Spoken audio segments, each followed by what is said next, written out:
V nedeľu nás čaká už 11. kolo 3. ligy Západ, ktoré odohráme teraz s Dunajskou Stredou. Ako vnímaš tohto supera? Nečaká nás ľahký zápas, budú premotivovaní, možno pošli nejakých hráčov začka, keď sme neprehrali ešte na začiatku sezóny.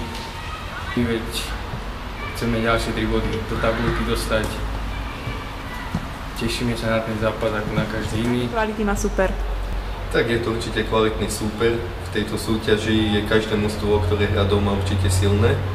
Nebude nás čakať ľahký zápas, keďže Ačko hrá v sobotu, takže je dosť možné, že ich posilnia. Niektorí chalani, ktorí nenastúpia. Ale my sa musíme pozrieť v tomto zápase na seba a keď podáme náš výkon, ako sme hrali doma, hlavne smerom dopredu, tak si myslím, že by sme mali doniesť 3 body. Tentokrát zápas odohráme do obeda, na čo nie sme zvyknutí. Nebude nám to robiť problémy?